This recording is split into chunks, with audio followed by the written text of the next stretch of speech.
I recently came across a post on X, formerly known as Twitter, that claimed that Mr. Beast is the Antichrist. And this post made me wonder, who else has been accused of being the Antichrist? So I went down the most insane rabbit hole of my life. Over the past 2,000 years, hundreds of people have been identified as this evil person from the Bible. From Roman emperors to US presidents to, well, Mr. Beast. Now, if you guys know me, you know I love a good conspiracy theory, and this is basically the most ancient conspiracy theory of all time. So I've spent dozens of hours researching the possible identity of the Antichrist, and I'm finally ready to present my findings to you guys. But first, I think we need to answer the obvious question, what the hell even is the Antichrist? Well, to put it simply, he's kind of a satanic supervillain. It's generally interpreted that the Antichrist will be a powerful political leader who will appear in the end times claiming to be the Messiah. He'll force many people to worship Satan and leave behind a trail of death and destruction in his wake before ultimately being defeated by the real Messiah, aka Jesus Christ. Now, the funny thing is, if you crack open this Bible here, you'll notice that the word Antichrist is only mentioned a handful of times. The Bible really never says the Antichrist. This is Michael Jones. He runs the Inspiring Philosophy channel on YouTube, and he helped me understand a lot of this stuff. There are many antichrists, as John says in his epistles. Generally, an antichrist is anybody who opposes Christ and his kingdom. When people talk about the Antichrist, they're typically referring to the beast from Revelation. Mostly, people tend to kind of conflate a few different evil figures from the Bible. So here's how this is going to work. The first part of the video, I'm going to talk about historical figures who are identified as the Antichrist during their time. And the second part will be about people who are still alive that are potentially the spawn of Satan. Anyways, let's jump into the video because honestly, I don't know if I'm allowed to film in this church. The main book people reference when talking about the Antichrist is Revelation, but the idea of a false messiah actually originated in Judaism, specifically in the book of Daniel. Now, there's this theory called preterism that says that the apocalyptic prophecies in Daniel and Revelation were already fulfilled a long time ago, and that the Antichrist, as described in these books, were referring to specific historical figures. So if this theory is correct, then that means that the Antichrist described in Daniel is a guy by the name of Antiochus Epiphanes IV. So who the hell is this guy? Well, let's back up a little bit. The year is 323 BC. Alexander the Great just died from AIDS, and his empire was split up into 4 smaller kingdoms. The Seleucid kingdom controlled most of the Middle East, including Judea. Fast forward to 175 BC, and Antiochus Epiphanes became king of the Seleucids.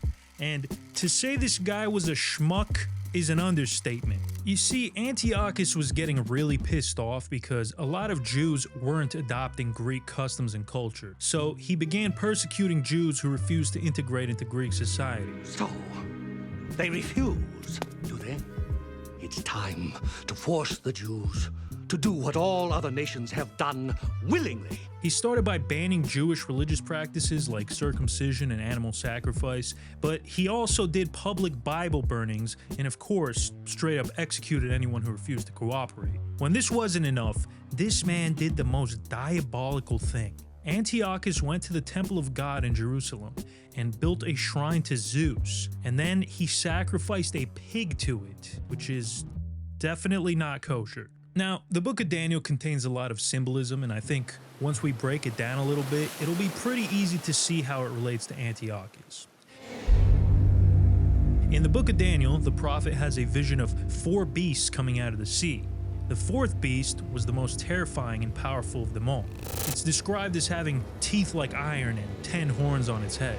Then, as Daniel is staring at these horns on the beast's head, he notices another horn that was different from the rest. It had eyes like a human and a mouth that spoke boastful words. This little horn would grow larger than the other 10 before it. Okay, so there's a lot going on here. You got creatures, you got horns with faces. Let's break it down. The 4 beasts in Daniel represent different kingdoms of the ancient world.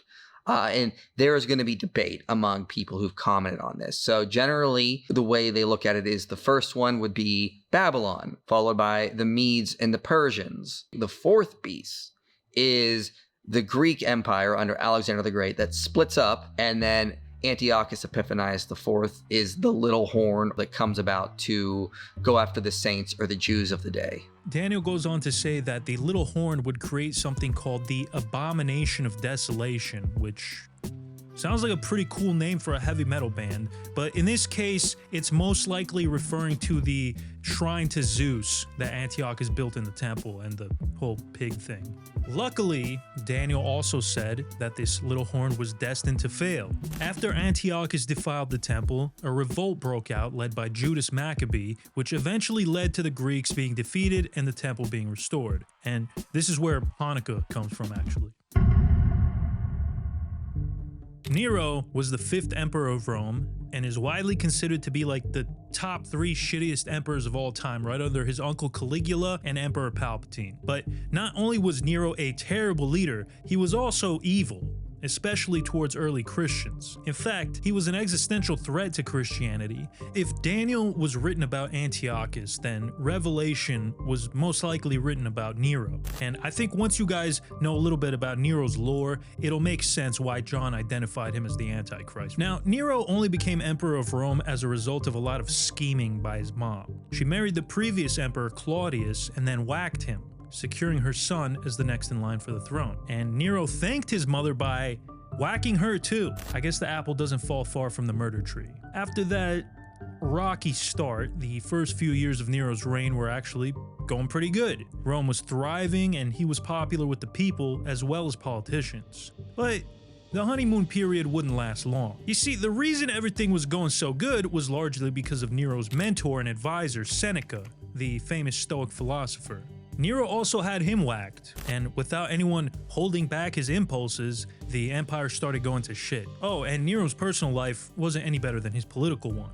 He accused his first wife of treason and had her executed so he could marry his side piece. You've probably noticed a bit of a pattern up to this point, so this next part shouldn't be surprising. One day, in a fit of rage, Nero kicked his second wife in the stomach hard enough to take her off the census. Filled with regret and sadness at the death of his wife and unborn child, Nero coped by castrating a young slave boy and marrying him, as one does. Now, to be fair and balanced, it's entirely possible that a lot of this stuff was exaggerated by Nero's haters, so take it with a grain of salt, I guess. But even if half of this is true, Nero was still an evil mother sucker. But I guess being evil on its own isn't enough to designate someone as the Antichrist. So let's look at how Nero fits into the prophecies from the book of Revelation. In Revelation, John describes the Antichrist pretty similarly to Daniel, as a giant beast coming out of the sea with 10 horns and 7 heads.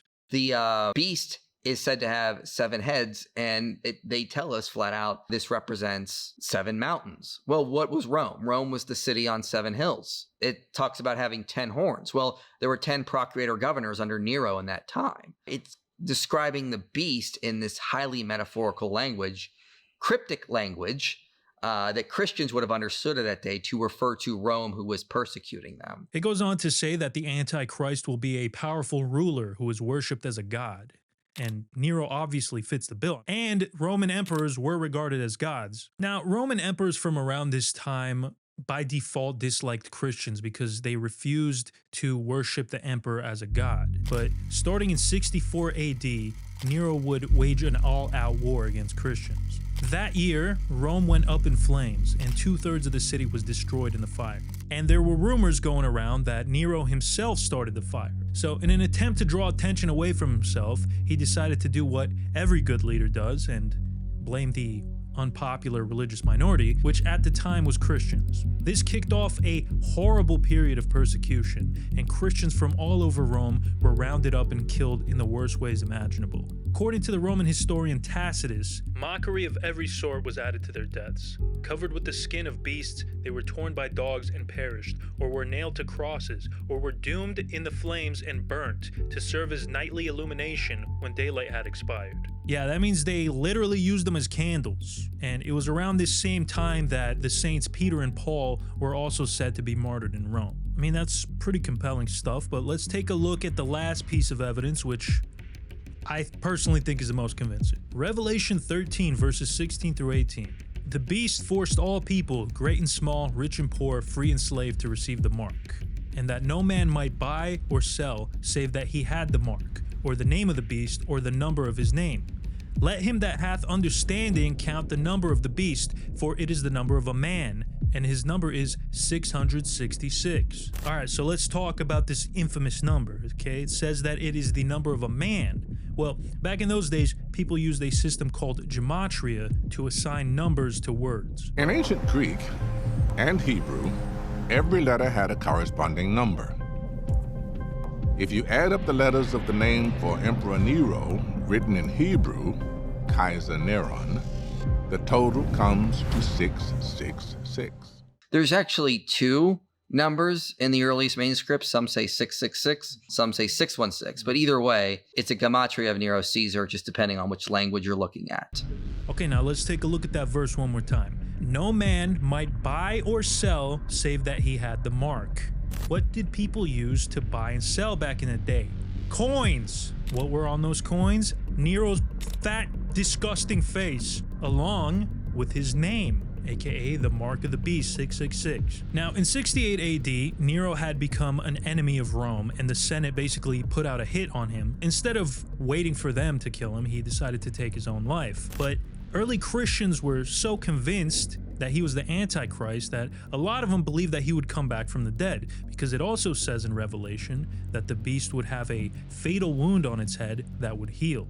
There was this idea that maybe Nero would come back to life, sort of like a satanic version of Jesus rising from the dead. So Jesus rose from the dead, maybe Nero was also going to rise from the dead. What's crazy is that 3 people came out after Nero had died claiming to be him. And you know what's even crazier? The fact that there are psychos out there selling your personal information, which is why I partnered with the sponsor of today's video, Aura. So the reason you get 100 calls a day from Scam Likely and your email inbox is full of spam is because these data brokers on the internet find your information and sell it to the highest bidder without your consent. Even worse, sometimes they just release your information for free. Now, these data brokers are legally obligated to remove your info if you ask, but it's a difficult and time-consuming process to do on your own. Luckily, Aura makes it quick and easy. They scan the internet and automatically remove your info from these sites. When I saw how many data brokers had access to my info, I was disgusted. I guess that's what I get for signing up for all those sketchy Cambodian gambling websites. Oh, and also Aura has other features like fraud alerts for your bank accounts, an antivirus, and a VPN. So guys, I highly recommend that you try out Aura. And right now, you can get a 14-day free trial if you use my code aura.com/Dantavius. That's aura.com/Dantavius. Guys, please check them out, okay? Do not let the data brokers win. And thank you to Aura for sponsoring this video. Now, let's look at the next Antichrist candidate. Now, Islam has its own concept of an Antichrist, which they call the Dajjal, or the false Messiah. Now, he's not directly mentioned in the Quran, but there's multiple hadiths related to the Islamic Antichrist, and he's very similar to the Christian version. According to the hadith, the Dajjal will proclaim himself to be the Messiah and deceive people into following him by using false miracles. Then, the end of the world happens and he'll be defeated by the second coming of Christ. So basically, the same thing as in the Bible. One of the main contenders for the title of Dajjal was a guy by the name of Saf Ibn Sayyad. According to one hadith, Sayyid actually met Muhammad himself and rejected his prophethood, instead claiming that he himself was the prophet. Apparently, even Muhammad himself suspected that he might be the Dajjal. Now, he was only mentioned a few more times after that, but the last mention of Ibn Sayyad said that he disappeared under mysterious circumstances during a battle, and that his body was never found. Napoleon, gotta be top 5 best desserts of all time. The richness of the custard pairs perfectly with the flaky crust. Sorry, I'm really hungry. Napoleon Bonaparte is probably one of the greatest generals of all time. Bro came out of nowhere and took over half of Europe in just a few years. At its height, his empire stretched from Spain to Poland. And if you were alive at the time, it might have looked like something straight out of the Bible. That is until Napoleon tried to invade Russia and got his shit pushed in worse than a prostate exam from Shaq. In Napoleon's time, there was no bigger contender for the unholy crown than him. Everyone from American preachers to the Emperor of Russia were pretty much convinced that this man was the spawn of Satan. Even the famous fortune teller Quasimodo claimed that Napoleon was the first of 3 antichrists who would destroy the world. Nostradamus made over 1,000 predictions. The most startling of them deals with the coming of 3 antichrists.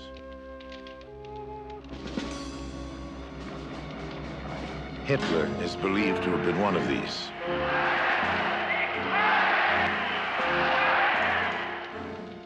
Another is thought to have been Napoleon. Oh wait, his name was Nostradamus, not Quasimodo. Sorry, I got it mixed up with the Hunchback of Notre Dame. Anyways, there are 4 main reasons people thought Napoleon was the Antichrist. What I like to call the 4 isms: expansionism, secularism, Judaism, and feudalism. So let's talk about the obvious one, expansionism. Both Revelation and Daniel talk about a powerful ruler who would conquer the world. Like I said, Napoleon's empire went from Spain to Poland, and he even conquered Egypt, which the book of Daniel also says that the Antichrist would do. This man even conquered the Vatican, which brings me to my next point, secularism. Now, even though Napoleon was baptized Catholic, he was more of an agnostic or a deist for most of his life. Despite that, he did restore a lot of power to the Catholic Church that it had lost during the French Revolution. But Napoleon made it clear to the Vatican that the church was not above the state. And this was made painfully evident when he kidnapped and imprisoned the Pope. On top of that, Napoleon granted equal rights and freedoms to all religions, including smaller Christian sects, Islam, and more importantly, Judaism, which is our next ism. Now, at the time in France, Jewish people weren't allowed to own land, they couldn't work most jobs, they weren't even allowed to speak Hebrew publicly, and they were forced to live in ghettos. Napoleon did away with all these rules and gave the Jews the same rights that everybody else had. Then Napoleon took it a step further when he tried to create Israel. That's right, Napoleon was the OG Zionist. Some people back then, and also a lot of evangelical Christians today actually, believe that reestablishing Israel as a nation would directly lead to the apocalypse. Revelation talks about Israel being there and Jerusalem being there and a temple being there. That didn't exist for a large percentage of Christian history. So all of a sudden, Israel's back in the promised land. And so people thought this was a prerequisite for Revelation finally being fulfilled in our time. They think when that happens, it will signify the end times. Napoleon even brought back the Sanhedrin, which was the Jewish council that condemned Jesus to death. Now, it's safe to say that these moves were unbelievably unpopular in 19th century Europe, but Russia was especially outraged. Tsar Alexander came out and straight up publicly said that Napoleon was the Antichrist and the enemy of God as a direct result of these policies towards Jews. Now, part of this was anti-Semitism, and part of it was Russia had the largest population of Jews in the world at the time. And if they all suddenly became sympathetic to Napoleon's cause and joined him, that would be not so good for him. But the Tsar had a way bigger problem on his hands than the Jews. And that's our last ism, feudalism. Napoleon's political philosophy was born out of the French Revolution, which rejected slavery and feudalism. When Napoleon conquered Poland, he abolished feudalism and liberated all the serfs. Now, this terrified the shit out of the Russian nobles, because all of their power was derived from feudalism. If Napoleon got the peasantry on his side, they could rebel, and then the Russian Empire would be cooked because, after all, the peasants far outnumbered the nobles. If Russia was ever going to stand a chance against Napoleon, then the Tsar needed to get the serfs on his side. In comes the Russian Orthodox Church. At the time, and kind of still today, the church was pretty much another arm of the Russian government. They issued an appeal to the peasants, framing the conflict as an apocalyptic holy war, with the Antichrist leading an army of demonic frogs on one side and the godly Russians fighting to uphold Christendom on the other. And at the end of the day, it made sense why they would frame it like this. Napoleon was an existential threat to Russia in particular and to Europe in general. He promoted these new ideas of secularism, enlightenment, and freedom, while at the same time leaving a trail of dead bodies in his wake. But luckily for Russia, Napoleon's invasion into their country was a massive failure. Napoleon marched on Moscow in June with 600,000 men. By December, only 30,000 of them remained. Now, most of these men didn't even die in battle, but from a massive typhus outbreak, plus an especially brutal winter, which some saw as the fulfillment of this prophecy from Daniel. So, was this divine intervention, or just Napoleon screwing up? I don't know, man. Don't ask me. All I know is that I really, really want a Napoleon right now. In this great country of ours called the United States of America, there is a rich history of accusing our presidents of being the Antichrist. And this tradition started back with the boy Franklin D. Roosevelt. Now, you see, back in the day, it was considered rude to accuse your country's president of being the spawn of Satan. But despite that, this one guy named Gerald Winrod led the charge in exposing FDR for who he really was. The Antichrist. Winrod was a Baptist preacher and political activist who ran a newspaper called The Defender, which could be described as Nazi propaganda. But hey, don't take my word for it. Here's an excerpt from a newspaper from the time. While our country fights for its life, some Americans sow lies and hate inside our lines. They abuse free speech and spread Hitler's propaganda. Man, things haven't really changed much. Winrod thought that the D in FDR stood for devil. He saw the New Deal as the first step towards communism and believed that FDR was planning a communist takeover of the United States.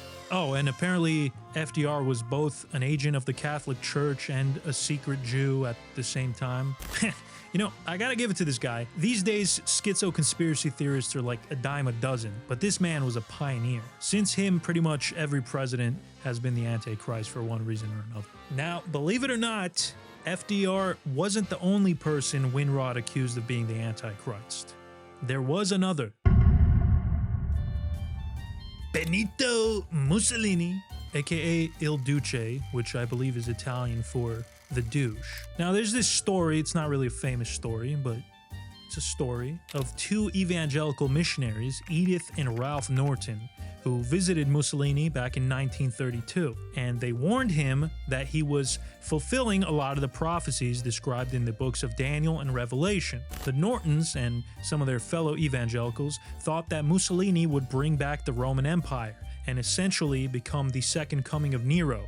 So they visited Rome to try to deter him from being the Antichrist, which backfired hilariously. Upon being shown the passages, Il Duce was apparently much pleased. The role of global dictator was one he would gladly assume. Another prominent evangelical Christian pastor named Charles Price wrote an entire book titled Mussolini, Is He the Antichrist? In it, he accuses Mussolini of being the false prophet, which is an Antichrist-like figure described in Revelation. And, you know, I actually think this needs a short explanation of something called the Unholy Trinity. So the Unholy Trinity is the beast, the dragon, and the false prophet. The dragon is Satan, obviously. In Revelation, it says the dragon will give his power and authority to the first beast, and then the first beast then in turn gives power to the second beast. And we sort of see that in Rome, giving power and authority to the Jerusalem elites, who then use their power to persecute Christians. People throughout history have identified these with various figures who have followed a similar pattern, where you have a strong political authority and a religious authority. Just like Napoleon before him, Mussolini used the Catholic Church to provide influence and legitimacy for his regime. He painted himself as a pious man, when in reality, bro was an atheist. Like, this guy used to write articles shitting on the Catholic Church. Now, we've briefly discussed this, but it also says in Revelation that there would be a wound on the beast's head that would heal. And this would be interpreted as Mussolini giving the Vatican its own independent state and making Catholicism the official state religion of Italy. This is the healing of the church's wounded power. In exchange for healing the wound, Mussolini was able to have a lot of influence over the church, and he could use that to his advantage, which fulfills the prophecy. It exercised all the authority of the first beast on its behalf, and made the earth and its inhabitants worship the first beast, whose fatal wound had been healed. Now, there's a lot more I can get into with this one, but Benito kind of lost his status as the #1 Antichrist contender in 1938, when a much worse person would rise to power. Hitler is the second Antichrist prophesied by Nostradamus after Napoleon. I think it's pretty obvious why. He shared a lot of the same qualities as the other people we've talked about, plus, you know, the whole Holocaust thing. And on top of all that, he was also a blasphemer. Hitler tried to push his own Nazi version of Christianity called positive Christianity, which rejected the divinity of Christ and most of the Old Testament, which he considered too Jewish. It mostly focused on how Jesus was this blonde-haired, blue-eyed Aryan fighting against the corrupt Jewish leadership. So, you know, heresy. John F. Kennedy. When Kennedy was elected in 1960, he was the first Catholic president, which was very controversial. Evangelical Christians in America were shitting their britches because they thought Kennedy had dual loyalty to the Pope and that he would just be a puppet for the Vatican. Some Protestant leaders warned their followers that electing Kennedy would be like handing the presidency to the Antichrist. Weirdly enough, this sentiment didn't go away after Kennedy passed away from a severe case of bullet to the head. A theory arose that either JFK did not die, or he did die, but he was raised from the dead, thereby fulfilling the scriptures. Now you're probably thinking to yourself, who the fuck is this guy? And I thought the same thing. Well, he's mentioned in this book called The Late Great Planet Earth by Hal Lindsey. This book, written in 1971, was extremely influential in shaping how many people see the Antichrist today. It was made into a movie narrated by Orson Welles. The incredible best-selling book by Hal Lindsey is now a motion picture that dares to explore the terrifying meanings of the ancient prophecies. The Late Great Planet Earth, featuring Orson Welles. Jeez, bro, this guy was like my ex-wife. He never said no to anything. Anyways, in the book, Hal speculates that the Antichrist will be an extremely charismatic European leader who heads a confederacy of nations that will rival the United States. And he matched this up with a lot of things from the book of Daniel. The book goes on to say that the Antichrist will be a globalist with goals of establishing a one-world government and one-world religion under his control. Lindsey points to the French politician Jean-Jacques Servan-Schreiber, because he was one of the first people to advocate for his so-called United States of Europe. Aleister Crowley was, and this is putting it mildly, a weird mother sucker. He was an occultist, cult leader, drug addict, sexual degenerate, and worst of all, British. Pretty much any vile, despicable thing short of murdering people, this guy did it, and he did it with glee, because his whole shtick was based around breaking cultural taboos. Now, Crowley's religion, the Lema, was like a combination of Egyptian mythology, New Age nonsense, and a distorted version of Christianity. But at the end of the day, it was just like a straight-up sex cult, okay? These people did stuff so freaky it would make your mom blush. I'm not going to go into it too much, but let's just say at least one goat was involved. He didn't get the nickname the wickedest man in the world for no reason. And that wasn't his only nickname. He also referred to himself as the New Messiah and the Beast, a name which apparently was given to him by his mother, who thought he was a putz. I mean, is it really a surprise that this dude had mommy issues? On a few occasions, Crowley straight up called himself the Antichrist, so I don't know if it counts if it's like self-identified, but you know, I gotta pad the runtime somehow. Ronald Reagan, world-famous Hollywood actor. Now, you might not know this, but he also served as President of the United States from 1981 to 89. I know, I was shocked too. Another thing you might not know is that Ronald Reagan was almost assassinated. Ronald Reagan was 2 months into his presidency when John Hinckley Jr. drew a $29 handgun outside the Washington Hilton Hotel on March 30th, 1981. No, actually, there was another assassination attempt made on his life, a less known one after he got out of office. The year is 1990. President Reagan has been out of office for a little over a year, and he's enjoying his retirement, sitting by the pool, sipping Johnny Walker, when all of a sudden, on the corner of his eye, he spots a man running towards him and screaming. Luckily, the Secret Service were able to subdue the man before he got to Reagan. The man had one goal: to kill Ronald Reagan. At least that's according to one Secret Service agent at the scene. So who was this strange man? Well, it was none other than Jesus Christ. His birth name is Gregory Stewart Gordon, and according to himself, he is the second coming of Christ. Greg, right? Yes, Greg. Gregory Stewart. Gregory Stewart Gordon. Gordon. Why isn't your name Jesus? And, well, his name is Jesus. You are Jesus, right? Get the two G's in the S, Gregory Stewart Gordon, GGS Gordon, Gregory Stewart, two G's in S, GGS. You might be Jesus. Well, I am. Now, Greg was sentenced to 2 years in federal prison for threatening the life of a former U.S. president, which is kind of crazy that he only got 2 years. But anyways, after he got out, he wrote a book titled Ronald Reagan, Antichrist. In it, he claims that the beast from Revelation basically reincarnates and takes on different forms throughout history, including Nero, Mussolini, Nicolae Ceausescu, which he spelled so wrong that it's actually disgusting. Like, come on, bro, what is this? He also said that he is one in a long line of beast hunters tasked with a holy mission from God to destroy the beast. But the question is this: why would Greg think that Reagan specifically is the Antichrist? After all, Reagan wasn't such a bad guy. Well, I mean, he did allow Central American paramilitary groups to flood our country with metric shit tons of drugs, and then he did illegally sell weapons to our enemies to fund those same paramilitary groups. And then there was the whole AIDS thing and the savings and loan scandal. But come on, man! It's not like you never made a mistake. All that stuff aside, what possible reasons could Greg have that are backed by the Bible? Well, after looking into it, I was able to uncover some pretty convincing evidence, okay? So get ready to get blasted in the face with 500 megatons of facts. Number one, Reagan's address, 666 St. Cloud Road. This is not a joke, by the way. This was his actual address in California. But maybe that's not enough for you, okay? Well, how about this? Let's take a careful look at Ron's full name. Ronald Wilson Reagan. Notice anything weird about this? I'll just let my boy Greg Gordon explain it for you. Ronald Wilson Reagan. Ronald has 6 letters, Wilson has 6 letters, Reagan has 6 letters. 3 6s, the infamous mark of the beast. Ronald Wilson Reagan. 666, the Antichrist. Checkmate, atheists.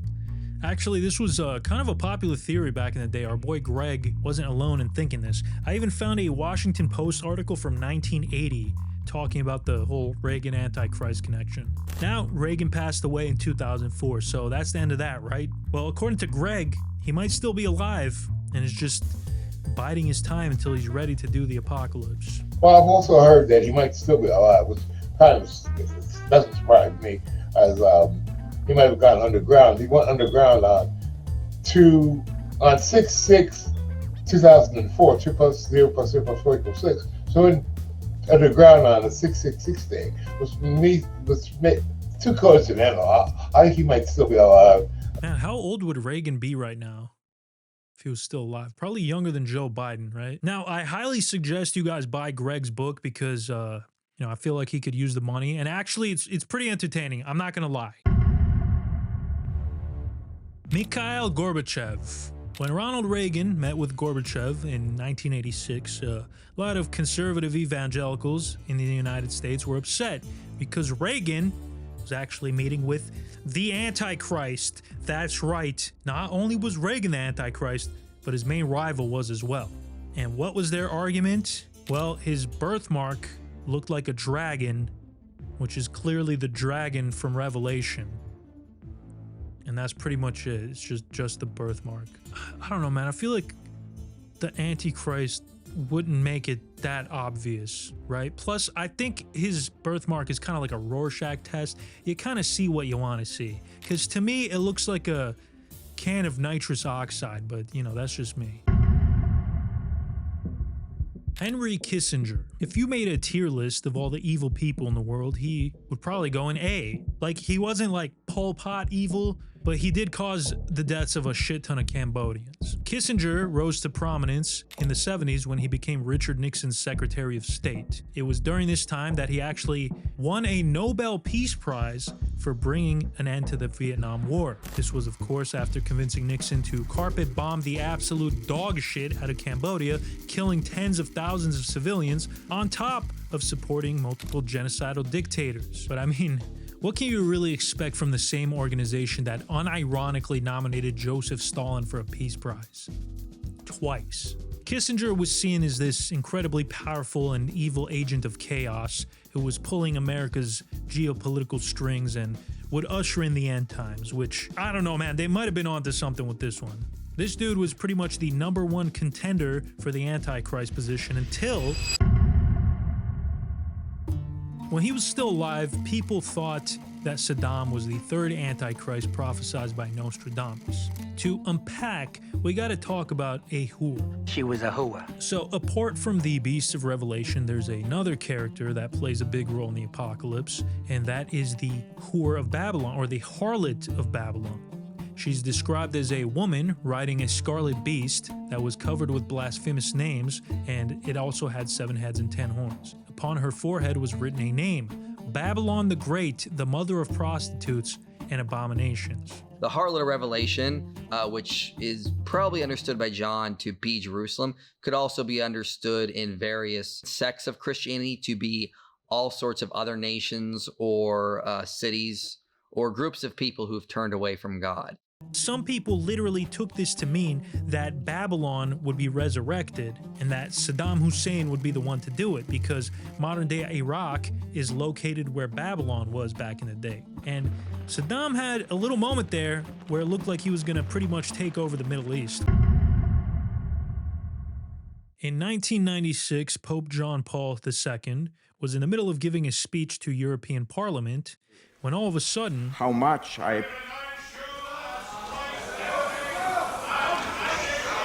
the heckler in question was Reverend Ian Paisley, a member of the European Parliament and a Presbyterian minister. You can't hear it too well, but he was yelling, "I denounce you as the Antichrist," while holding up a sign saying, "Pope John Paul II, Antichrist." Now, the Pope has come up a few times already in relation to some of the other people we've talked about.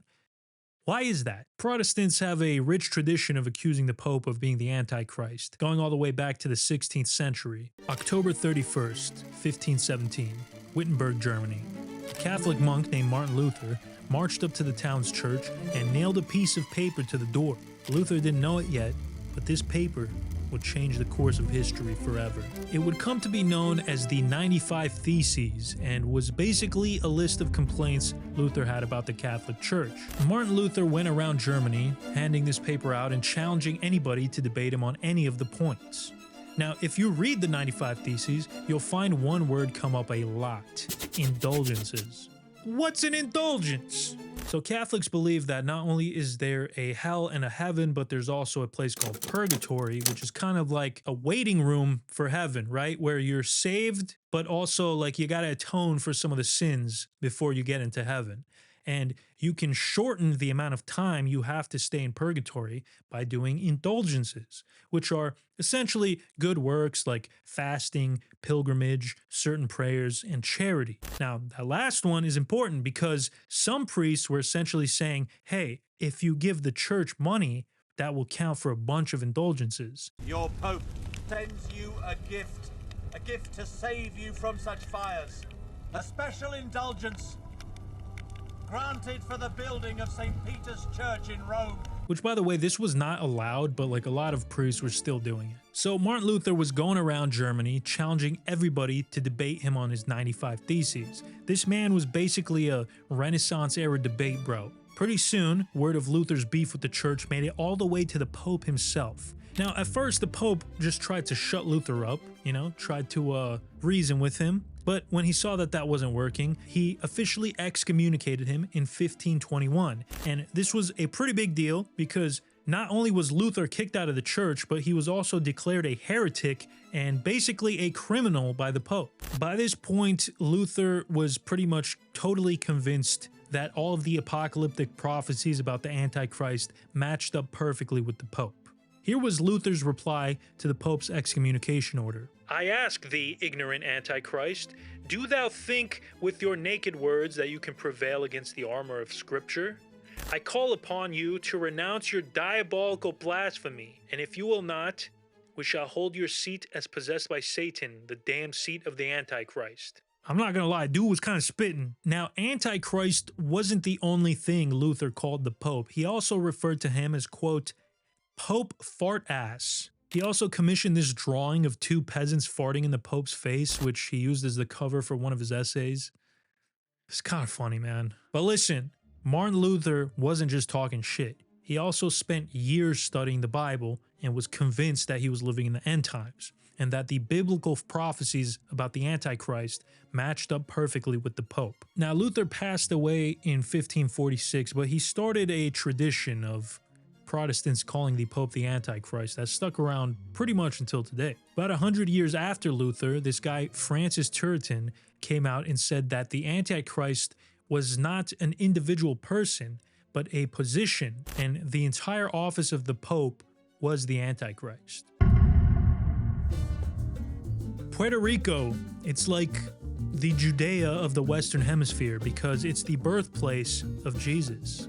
Or should I say, Jesus. Specifically, a guy named Jose Luis de Jesus Miranda, who was a man who claimed to be the second coming of Jesus Christ. I am the second coming of Christ, that Messiah that they've been waiting for. He runs a worldwide organization, Creciendo en Gracia, or Growing in Grace, that he claims has millions of followers. Hold on, let's pause for a second. If this guy claims to be Jesus, why is there a 666 on his podium? Well, to explain that, I feel like I need to give you some of this guy's backstory, and you won't be disappointed because this is genuinely one of the most psychotic individuals I've ever looked into. Jose Luis de Jesus Miranda was born and raised in Puerto Rico.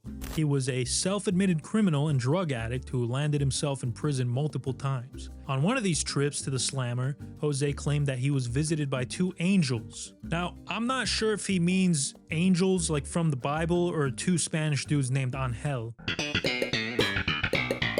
Either way, starting in 1973 or 76, based on which version of the story he's telling, Jose merged with the Spirit of Jesus Christ and became the second coming.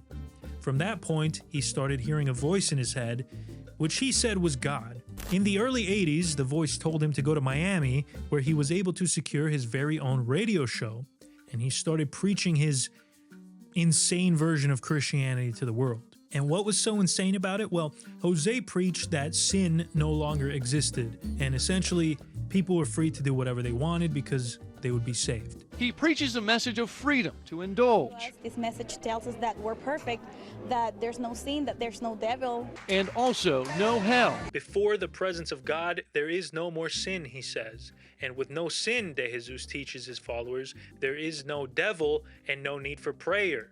Because after Jesus of Nazareth died and was resurrected, one can literally do no wrong in God's eyes. This message really resonated with the people of Miami, which makes sense because that place is a godless, degenerate hellhole. But it wouldn't be long before he started gaining a following outside of the United States, mainly in Latin American countries. By the mid-2000s, Jose had millions of followers in 30 countries, according to him. He was so big that famous insufferable douchebag Bill Maher put him in a documentary. The bloodline comes from Abraham to David to Jesus Nazareth, Jesus Nazareth me. Okay, this interview pretty much convinced me that the dude is just a massive troll. In 2006, Jose dropped an absolute bombshell that not only was he the second coming of Jesus, but also the Antichrist. Now, if you're thinking to yourself, that makes no sense. Well, you're right. Jose said that people misunderstand the concept of the Antichrist, and it's not actually an evil thing. According to him, the Antichrist is not the devil. He is the being who replaces Jesus on earth.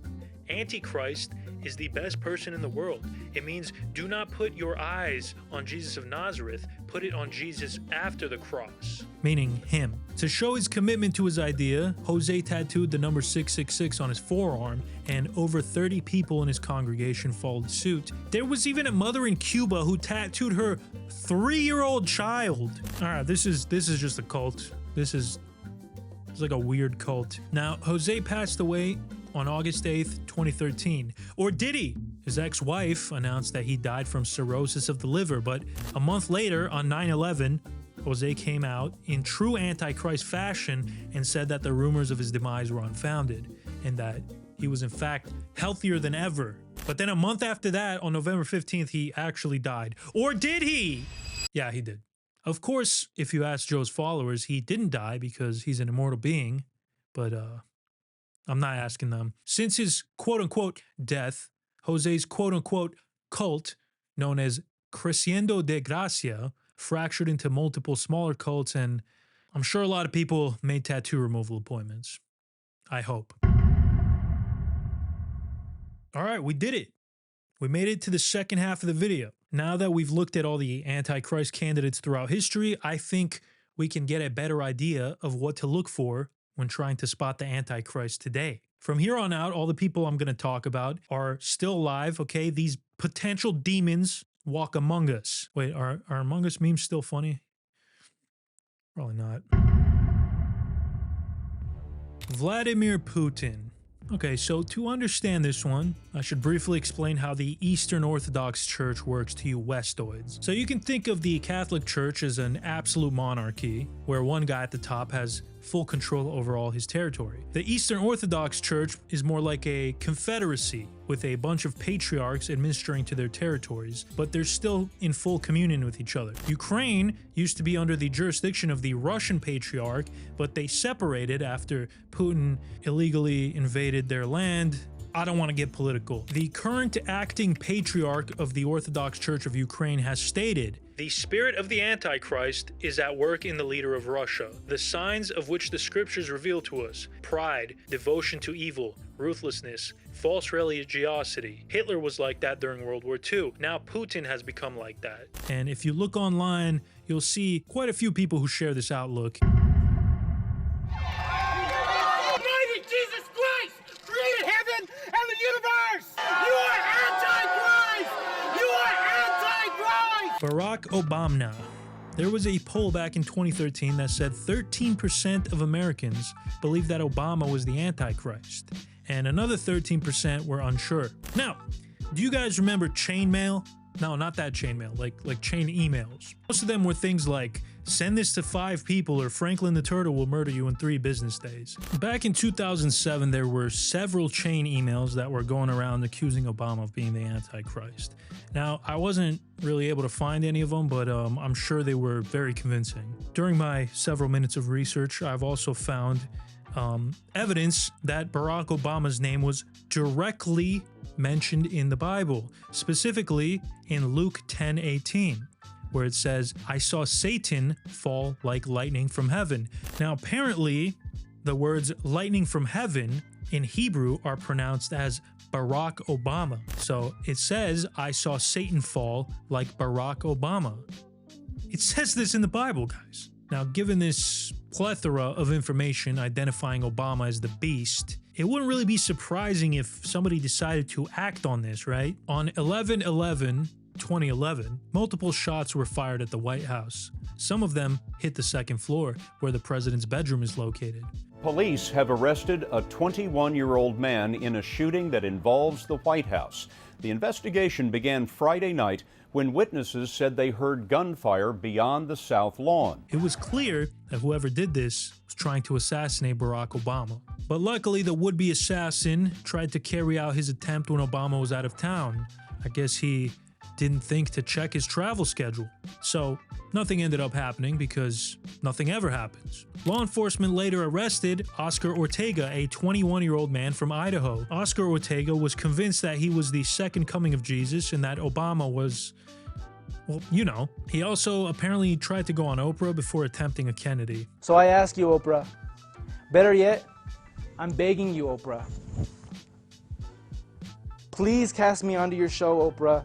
It is so crucial that the world hears God's word for the fate of humanity, for the fate of mankind. Oprah! That's the perfect segue. Now, by this point, it should not be surprising to anybody that a ton of internet forums were calling out Oprah for being the Antichrist. Which, to be fair, a lot of people who are at that level of fame get accused of that, okay? But I wanted to include her because she was actually called out by an evangelical pastor. Okay, so we already talked about the Whore of Babylon, right? Well, according to this guy, it's referring to an actual woman instead of a nation. The harlot Babylon is preparing the nations to receive the Antichrist. I believe that one of the main pastors as a forerunner to the harlot movement, it's not the harlot movement yet, it's Oprah. She is winsome, she is kind, she is reasonable, she is utterly deceived.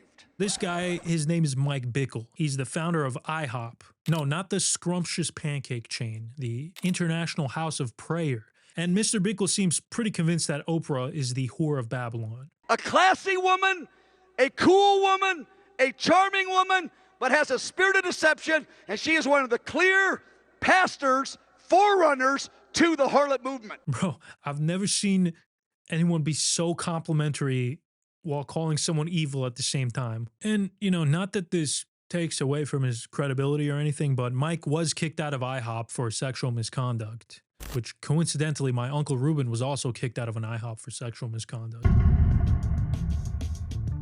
If you go on Facebook or X, formerly known as Twitter, you'll find a lot of accusations that Joe Biden is either the Antichrist or he's paving the way for the Antichrist. People argue that he's a wolf in sheep's clothing, that he claims to be a Christian while at the same time subverting Christianity.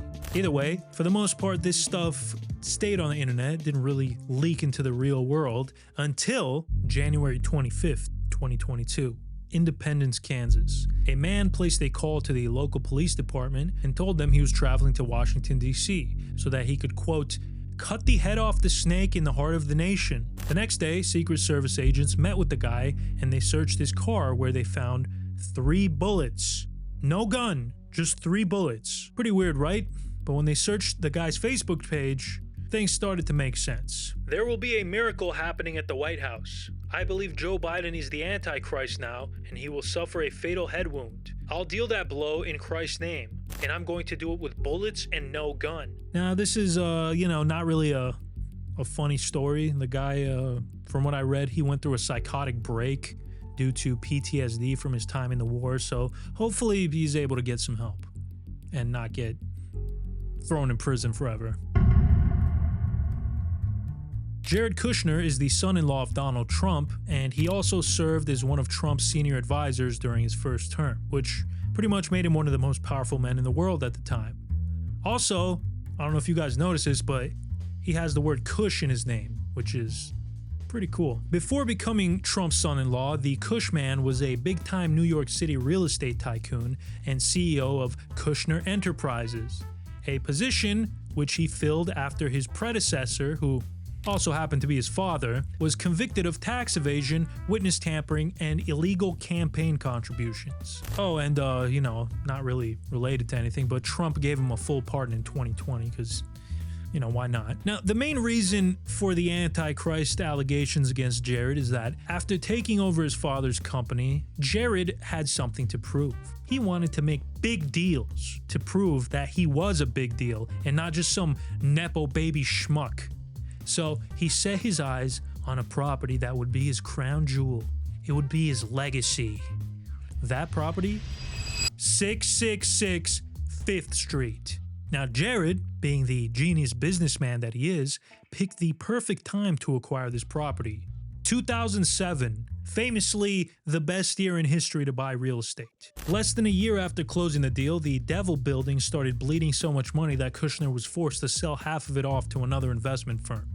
I know none of that information was really relevant other than the address, but I thought it was kind of funny. Anyways, buying a property with 666 in the address is, kind of weird, but could just be a coincidence. So let's look at some other evidence. Now, a lot of people believe that the Antichrist will bring peace to the Middle East, at least temporarily. And who did Trump put in charge of his Middle East peace plan? Who else but our boy Jared smoking the Kushner? It's a smart decision because after all, the guy who bought the most expensive piece of real estate in history right before the biggest housing crash in history, that's who you want to fix the Middle East. The third and final reason why people believed Jared Kushner is the Antichrist is that he received a lot of money from the Soros Foundation, which brings me to our next person.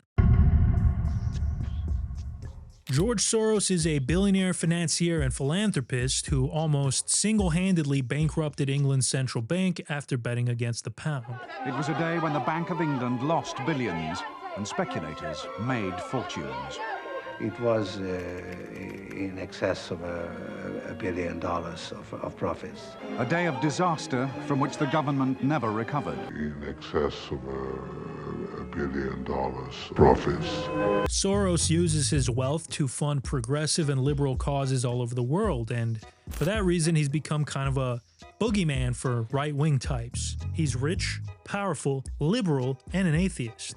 Also, he's Jewish, which I'm sure doesn't play into these theories at all. You know, I will give them this guy does look evil as shit. Now, Soros has been liberal, no pun intended, in throwing his money around in order to shape the world how he sees fit in the form of NGOs, super PACs, and political donations. Because, you know, nothing says good old-fashioned liberal values like almost destroying an entire country's economy. Now, a little bit of a hot take here, but I don't think it matters what side you're on politically.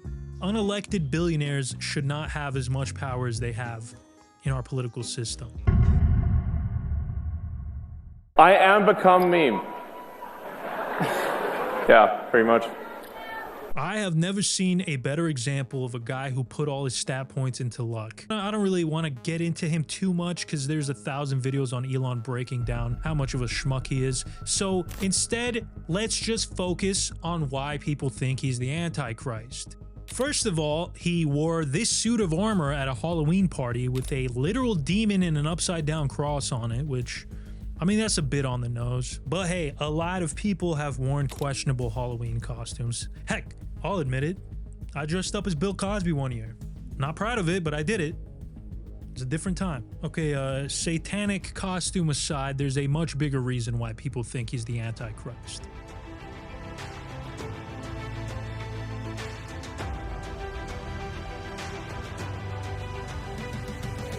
Neuralink, aka Elon Musk's brain chip.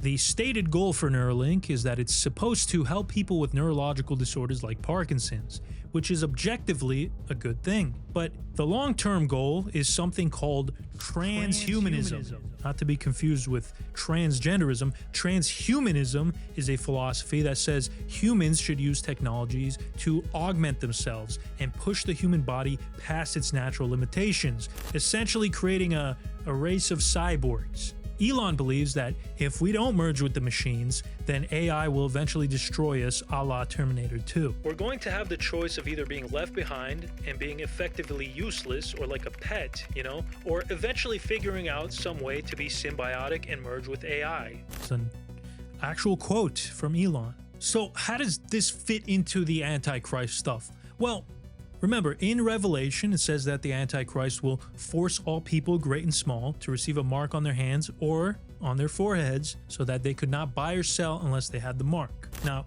it's not much of a stretch to say that one day you're going to need to have a brain chip in your head just to do financial transactions and probably everything else too. Now, so far Neuralink has only been functioning as a monkey euthanasia device, but in the future it could be required to participate in society. It's like, if you don't know how to use a computer today, you're pretty much cooked. You can't do anything. Now, Elon probably isn't the Antichrist, but I don't know, giving a narcissistic man-child who lies about being good at video games for no reason access to our brains just doesn't sound like a good idea to me.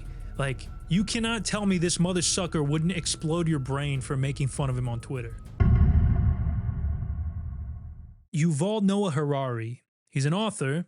You might know him from his book Sapiens, which is probably currently gathering dust on your bookshelf somewhere along with your copy of Atomic Habits you swore you would read one day. Yuval, like Elon, is a big proponent of transhumanism, and he's written extensively about the future where he thinks that human beings will merge with machines to become gods. Now, Yuval has been accused of being the false prophet, mostly by this guy. So I started charging people, and then those people led to more people, and now I'm a business coach. This is Clay Clark. He's a businessman, podcaster, and professional Donald Trump glazer. He also has very strong opinions about Yuval. In one episode of his podcast, Clay invited a preacher on to spend an hour breaking down why Yuval is the Antichrist. So this is the guy. He also abstains from eating meat. He does not eat meat, says 1 Timothy 4:3. Now the Spirit speaketh expressly that in the latter times some shall depart from the faith, giving heed to seducing spirits and doctrines of evil, of devils, speaking lies and hypocrisy, having their conscience seared with a hot iron, forbidding to marry, he's gay, and commanding to abstain from meats. He doesn't eat meat. The Daniel 11:37 says, neither shall he have regard for the God of his fathers, he's Israeli, nor the desire of women, nor regard any God, for he shall magnify himself above all. To summarize, the Antichrist checklist, according to this guy, is Jewish, atheist, gay, and vegan, which Yuval is all of the above. Then again, so is like half the population of Brooklyn. Another one of our technocratic overlords, Bill Gates, has been accused of being the Antichrist for like 30 years now, going all the way back to 1997 with this chain email that went into excruciating detail on why Bill Gates is the AC. Exhibit A is that if you convert all the letters of Bill Gates' name to ASCII and then add all the numbers up, it equals 666. Now, if you've never touched a woman, you probably don't know about this, but Microsoft Excel has a bunch of Easter eggs, which are like hidden surprises and little games hidden within the software. For example, if you do things in a certain order, you can play Space Invaders in Excel. Pretty cool, right? Well, one of these Easter eggs was called the Hall of Tortured Souls. Well, apparently this wasn't just a fun little nod to Doom, but it's a subtle reference to the fact that Bill Gates is the spawn of Satan. The email continues. Wouldn't be surprised if Bill Gates is the Antichrist. After all, it was already foretold in the Bible that someone powerful would rise up and lead the world to destruction. Bill Gates definitely has that kind of power in his hands. More than 80% of the world's computers run on Windows and DOS, including those at the Pentagon. Now, the whole Bill Gates Antichrist thing kind of died off for a little bit, but it made a massive comeback in 2020 because Bill Gates is a huge advocate for vaccines, specifically the COVID vaccine, which has also been linked to the mark of the beast. Also, you know, the fact that he was best friends with a guy named Jeff doesn't help either. There's an entire 26-minute long video breaking down gematria and connecting it to Prince Harry. I'm just going to play a little bit of it so you guys can get the idea. All these things by themselves are insignificant, but when placed alongside the number of his name calculation, we know that Prince Harry is the first beast in Revelation chapter 13, and therefore the Antichrist. Gotta give it to this guy. He's dedicated, bro. He really has beef with Prince Harry. The people of India are going crazy. It's disgusting. Donald Trump. You may know him for his brief appearance in Home Alone 2, but what he's most famous for is being the president. Like right now. Anyways, let's not waste any time with this one. Is Trump the Antichrist? Let's take a look. Exhibit A. In Revelation, it says that the beast would have a wound on its head which would heal. We talked about this a few times already. Well, remember when Trump got shot? You might not remember because the whole thing got kind of memory hold for some reason. But yeah, he got shot in the ear, which is connected to the head. And it did heal. Miraculously fast, I might add. Actually pretty impressive, especially at his age. No scar or nothing. Now, this could also be taken metaphorically, right? Like his political career was wounded when he lost the election, and then it was healed when he won later. And that's just the tip of the iceberg, okay? This guy, Benjamin Corey, who's a Christian author and theologian, reviewed every Antichrist prophecy and found that Trump ticks a lot of the boxes. In Daniel 11:25, it says, with a large army, he will stir up his strength and courage against the king of the south. The king of the south will wage war with a large and very powerful army, but he will not be able to stand. So, the king of the south could mean Mexico. And I don't think I'm telling any tales out of school when I say that Trump has a bit of a adversarial relationship with Mexico. Recently, Trump signed an executive order designating cartels as terrorist organizations and sent a bunch of troops down to the southern border. I mean, I don't think we're gonna go to war with Mexico, but we better not, okay? Because I got a trip to Cancun planned this summer, And also, it would probably suck for other people too. He will exalt himself above all so that he sets himself up in God's own temple, proclaiming himself to be God. Okay, now, we all know Trump has a big ego, okay? You don't have to be a woke libtard to admit that, right? Which is fine, you know? A lot of people have big egos in politics, but I haven't seen a lot of politicians imply that they might be God or the second coming of God. Now, to be fair and balanced, Trump didn't directly say this, but he did retweet this tweet, which says, "The Jewish people in Israel love him like he's the king of Israel. They love him like he's the second coming of God." Not gonna lie, that's an insane thing to read. Like, I know he didn't actually say that, but just retweeting that is pretty psychotic. That being said, I am pretty certain that Trump is not the Antichrist because it says in the book of Daniel that the Antichrist will not desire women. And we all know Trump loves women. I love women, but this is the guy.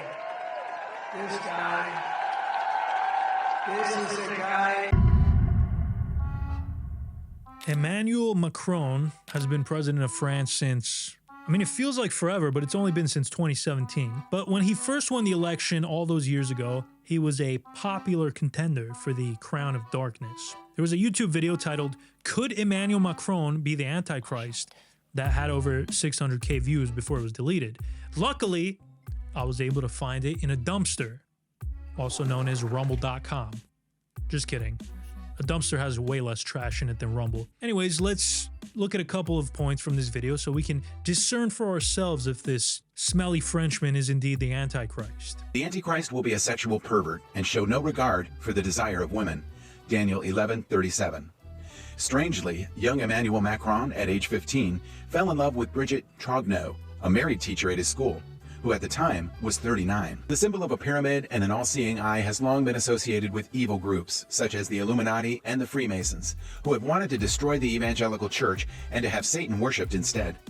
Macron celebrated his victory at the Louvre Museum right in front of the glass pyramid, composed of 666 pieces, with what looks like the lit-up eyes watching over him from the top. Mr. Breast. Beast. Mr. Beast. Mr. Beast. Is he the Antichrist?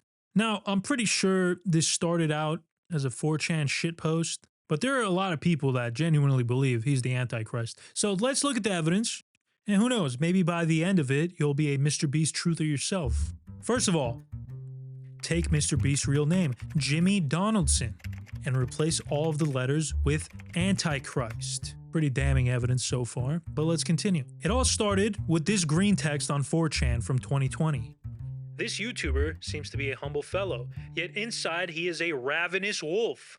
This guy will be a billionaire in the next 2 years. His stunts will start to get bigger and more expensive. He will make fire come down from heaven with some technology shit, and people will wonder after the beast. He is not the beast from the sea, he is the beast from the land. He will be vice president of the USA in 2030. People will love him because he helps homeless people, which is a red herring that distracts people from who he really is. So this guy is equating Mr. Beast with the false prophet from Revelation, and he goes on to support his point by quoting a few lines from Revelation that, you know, we've already seen a few times by now, so I won't rehash them. Now, one thing that made me curious is when this guy said that Mr. Beast will be vice president by 2030, but he won't even be old enough to run by that time. And then I realized, like, wow, why am I looking so deep into this stupid 4chan post? Anyways, this theory stayed on 4chan for the most part until Mr. Beast posted this video. In this video, we're curing 1,000 people's blindness. It's gonna be crazy. Well, I had night blindness. I couldn't see. That you just deal with it life. Moment of truth. Wow, you are pretty anxious. I am the spawn of Satan. Worship me. This video opened the floodgates for Schizo Twitter. He is literally the Antichrist. He's performing our society's equivalent of miracles through these excessive acts of faux generosity and is garnering everybody's undivided love and admiration in doing so. He will start subverting Christ's teachings next and preaching selfish action. Another Twitter user said, "Tell me again about how the man who goes by Mr. Beast and performs miracles isn't the Antichrist." And the last tweet I wanted to look at is this one. The book of Revelation says that the beast of the Antichrist is like a leopard, and that one of its heads is as if it were wounded and healed. This is Mr. Beast's logo. Okay, honestly, I'm starting to get a little bit more on board, okay? This is starting to become slightly unironic, okay? And even my favorite sex trafficker, Andre Taint, got in on this theory. So Mr. Beast's true friend, he's been caught talking to kids, trying to f children. Surprise, surprise. Didn't see that one coming. You know what's most amazing to me about this whole scenario? That nobody seems to point out this guy's name, Mr. Beast. They think that's a bit of a strange name. I'm sure I could Google it and there'd be some bullshit reason why he's called Mr. Beast. I'm sure they're calling some stupid story that when he was a kid he had a figurine called Beast, and then when he grew up he wanted to be a figurine. Some fucking garbage. Why would the largest YouTube channel with an affinity towards children in the world be named after the beast from the devil? Now guys, I don't want to go too hard on Mr. Beast because I'm hoping that one day he'll perform the miracle of curing me of my six-figure gambling and child support debts. So I'm gonna go ahead and say Mr. Beast is not the Antichrist. Probably. Now, if I've learned anything over the multiple hours of research I've done for this video, it's this.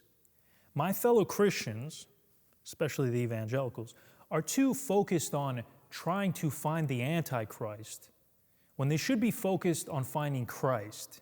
You know, instead of praying and reading the Bible and helping the needy, a lot of people are more focused on trying to identify people they don't like with the spawn of Satan, which I think is kind of cringe. That being said, it's definitely Elon.